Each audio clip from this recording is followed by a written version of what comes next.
Hey guys, welcome back to my channel, and today I'm going to talk about the biggest mistake people make when learning English, and probably one of the most common misconceptions is that people think that they need to study English. I say don't study English, live English, and let me explain what I mean.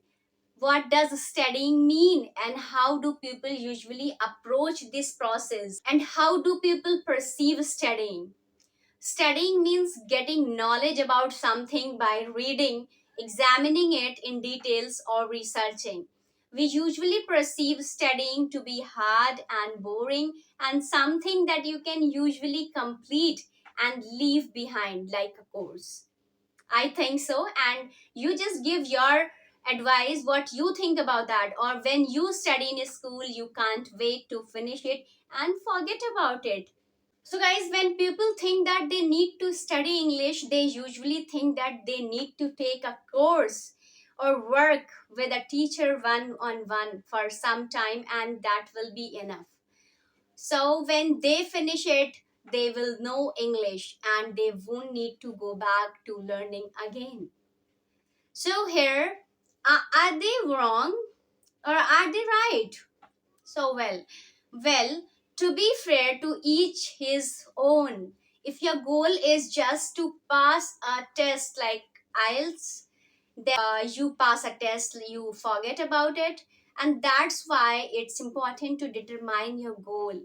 So, guys, do you need English to pass an exam or test? Do you learn it for fun? Or are you actually serious about it and you want to truly become fluent in English? So, guys, do you have an intention to move to an English speaking country? A lot of people do need to just pass the IELTS exams, so they study for that, or they get their band and they just relax and stop because that was their goal. All right. So here you can reach a certain level in English, even very good level, but then what if you just quit practicing and using English? Your skills will worsen. Of course, you can take breaks from learning, all right? And if you go a month without saying a word in English and not listening to anything in English, you will be fine. But if this expand to a year, you most likely are going to have to work on some skills once again, especially speaking, and you might forget some vocabulary, I think so. And that's why I prefer leaving English. In the beginning, I have told you that live English. So, what do I mean by living English? You need to surround yourself by the English language so that you have no choice but to use it. All right? You need to incorporate it into your life so much so that it doesn't feel like learning anymore, but it's just a part of your everyday life, part of your routine. This way you will not forget English, I think so, and you will not lose your skills as well. All right, guys. So on the contrary, you will be only improving every day, little by little. Gradually you will just improve your fluency of English speaking. So you probably won't even notice your progress because it's going to be a constant thing. But mark my words, one of these days you will be told that your English is great and you will be amazed by your English and you will think to yourself, but wait, how did this happen? That wasn't hard at all. All right, guys, and that's the beauty of living the language. You improve while not even realizing it, although it might not be easy at the beginning because it takes a bit of your efforts and discipline, but it will be so worth it because you can just stop learning and using a language and expect it to stay the same level. All right. So I think I'll just ask you one question. Have you heard the saying, if you don't use it, you lose it? I think you have heard. All right. So if you don't use it, you lose it. Skills need to be maintained.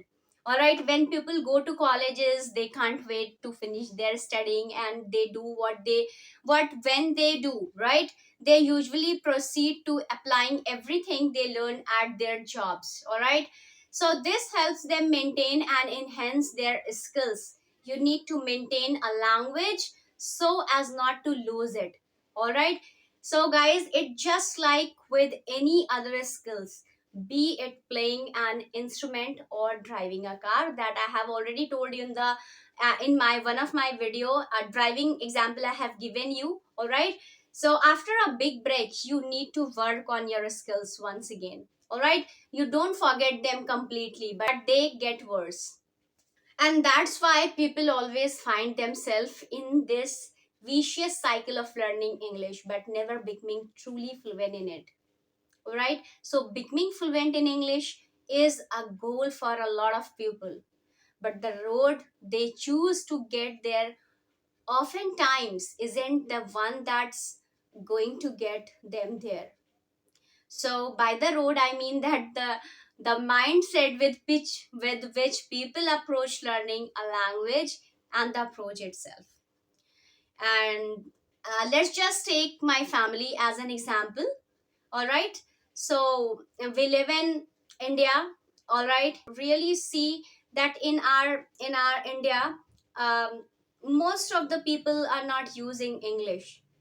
All right, and my family kind of lives in its own little world where we watch and listen to everything in Hindi, or sometimes we listen or just speak in English. I use English for my Instagram, or I write post and post stories in English, or two channels are in English. All right, I read everything in English. And also I speak English with my brother and my sister also sometimes, but not every time. We are raising bilingual. All right, so however, way back when I had lessons on Camly, I worked with an accent coach. I took an accent course. I made a lot of friends who could speak English with including native speakers. I talk about this in more details in my video called how I became fluent in English. So even if you live in a country where nobody speaks English and you have no one to practice with, you can still live in English. Believe me, over time you get used so much that you don't even understand how you had lived before and why the heck you waited for so long so to do that. All right, I'll link my videos in the description where I talk about how you can work on your speaking skills on your own, and where you can find speaking partners, and also where you can learn English online. And lastly, I wanted to say that one very important thing that you need to learn to do is enjoy English, learning it, speaking it, and find your way to have fun with it. All right, because if you think that doing all of these too much, it feels like burden to you, right? So guys, they are not gonna last. Okay guys, that's it for this video. I really hope that it was useful for you. If that was the case, give this video like a share it with your friends, watch it again and again and 10 times in a row, and I will see you in a next. Thanks for watching. Bye bye, take care.